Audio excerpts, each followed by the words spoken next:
My Eulogy and Epitaph for Ong Lim.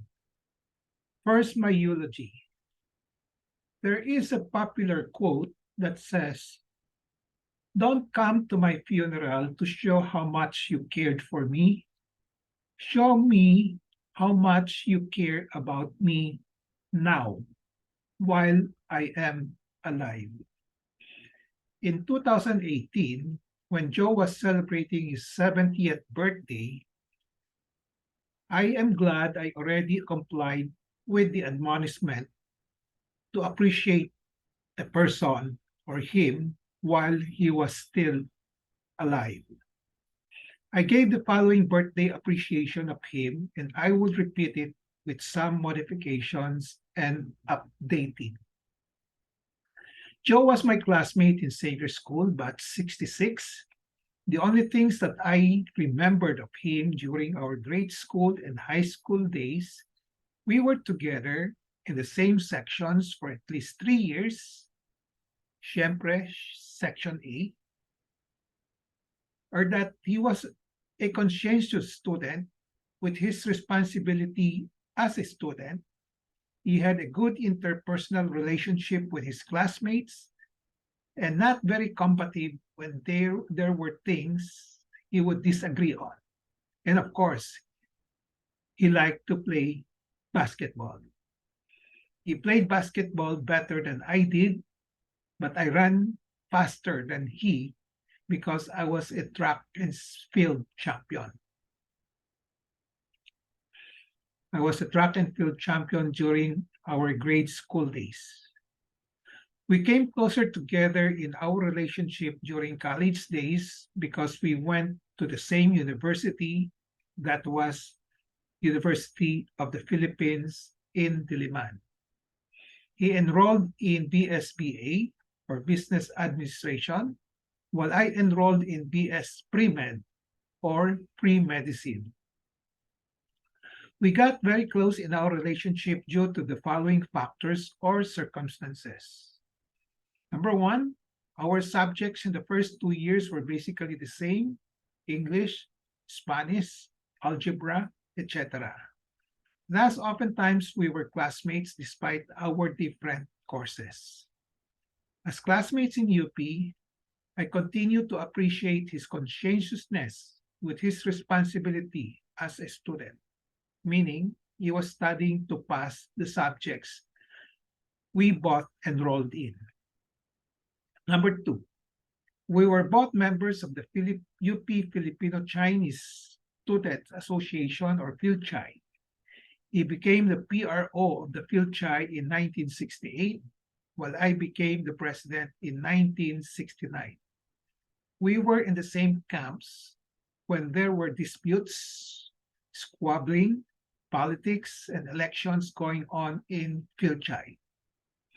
Number three, during our Diliman days, we were both actively involved in advocacy projects to assimilate the Chinese to the Filipino community. We advocated it in PhilChi, and we volunteered in the Sapang Palay Rehabilitation Gardening Project in 1967 under the late attorney Alfonso Felix of the Historical Conservation Society. In this project, every weekend for about 10 months, we would go to Sapang Palay to mingle with the squatters, settlers, to assist them in a gardening project for livelihood purposes. We would till and plow the soil with the settlers using manual gardening tools like shovels, pickaxes, rakes, etc. The goal of this project was to show that the local Chinese community was willing to assist the underprivileged Filipinos and, of course, mingle with them. Number four, another factor that brought us together was that we lived near each other during our college days. We lived in San Miguel, near Malacanang, and together we would go back and forth to UP Diliman, initially by public bus and later on by a car acquired by my parents. That was for about 4 years being together, going back and forth in UP Diliman. Number 5, the things that really brought us close together during these college days were the activities that we had after classes in Diliman, especially the naughty things that we did together. To tell you honestly though, Joe and I were basically good boys, being products of a religious school, Savior School. However, we went to UP and we were given the privileges and opportunities to try everything that was there to try, to enjoy in whatever way. So after classes in Diliman, our usual activities together consisted of watching movies, playing billiards, playing basketball, going to Ong Lim, where Joe's sister Lourdes had an optical shop in Ong Lim. There we would eat lomi, siomai, siopao, machang, and other Chinese delicacies, and also watch Chinese movies. And other activities include, of course, trying, smoking, not marijuana, just Marlboro and Lucky Strike. But we stopped this after a few months, going to the notorious massage clinics, of course, indulging in other for the boys vices, such as courting girls. Although both of us courted a number of girls in Diliman, we never got deeply involved or attached to anybody. One bad incident that I remember vividly on a Holy Thursday, together with Cristiano Wee, another friend of ours from Diliman, Joe and I played billiard up to the wee hours. And then after the billiards, my watch was snatched, and all of us regarded this as a punishment from God. And after that incident, we never played billiards during the Holy Week anymore. So there you are, the things that Joe and I usually did after classes in Diliman. Some naughty, some bad, but tame. As I said, Joe and I are basically good boys because of our upbringing, both from our respective families and from Savior School. In 1970, Joe and I parted ways. I went to UP Manila, UP College of Medicine, to study medicine. Joe went to assist Lourdes, his sister, in her optometry shop and later expanded the business of eye care. Circa 2005, about 15 to 20 years ago, when I started joining the Savior School Batch 66 monthly reunions and gatherings, Joe and I rekindled our ties. I got to know that he has greatly expanded the optometry business of his sister. He had gone into the business of selling ophthalmologic equipment. I was so proud to see his business acumen and success. He has won the bid for the Philippine General Hospital Centro Oftalmológico Jose Rizal over other bidders, including foreign ones. I'm happy with his success in this line of business. I heard Joe and his family went into selling also other kinds of medical equipment. Aside from being happy with what my classmates and best friend Joe has achieved in business, I am most happy to learn that Joe has a very generous heart. In particular, he has helped a lot of young ophthalmologists in the Philippines, mind you, in the Philippines, not just in Metro Manila, to start their practices through some grants and discounts on ophthalmologic equipment.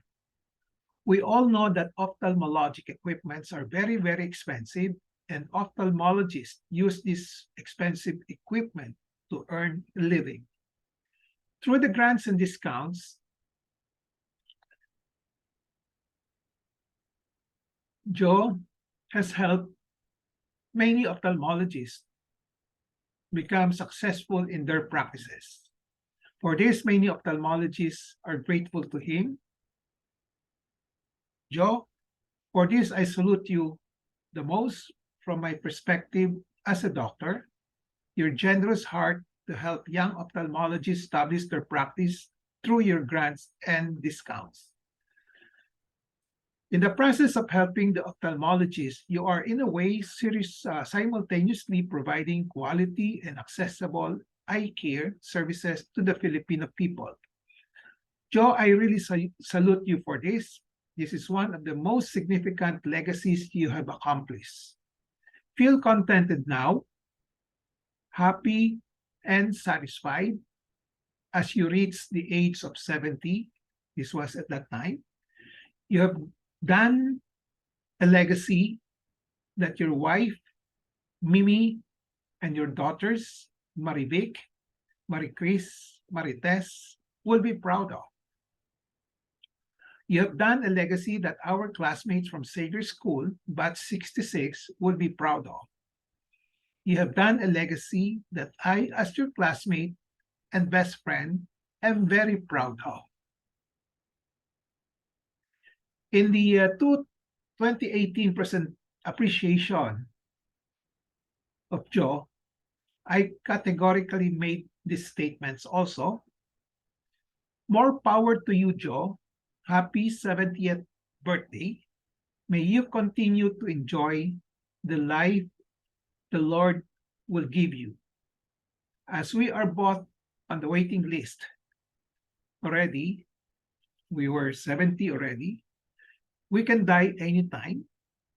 And I like to tell you that I really and honestly like you. I like and appreciate your kind and generous heart.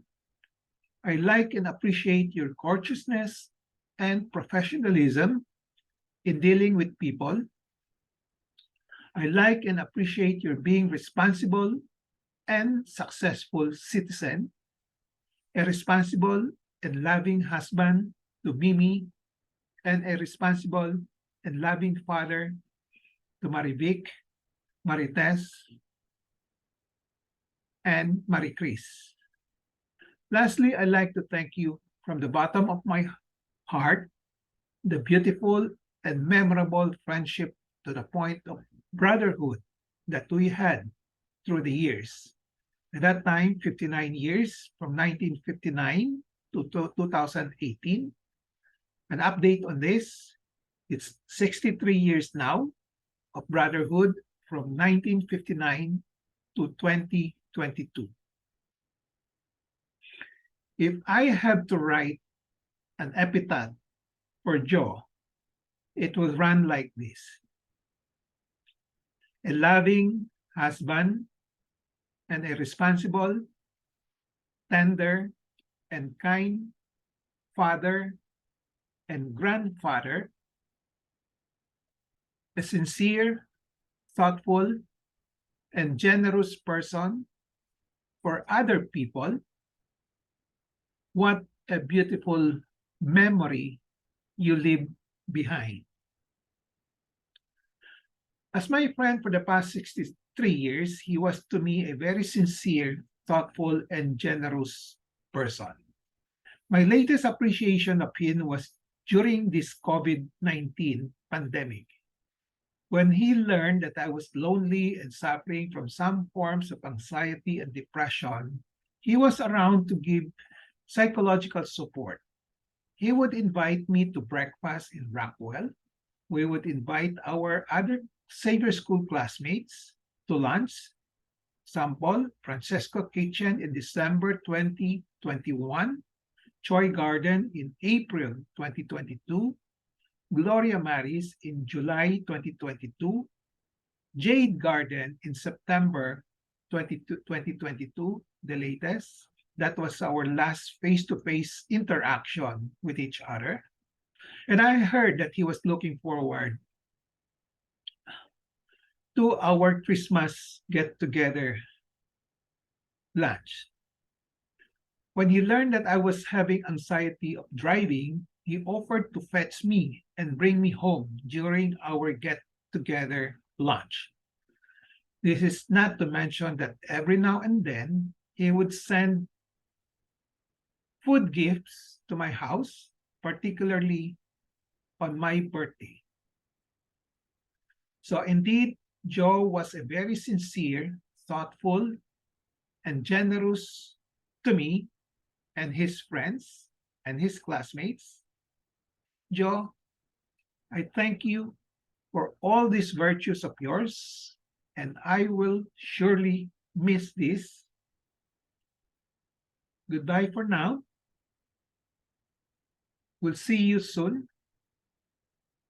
to be with you in heaven.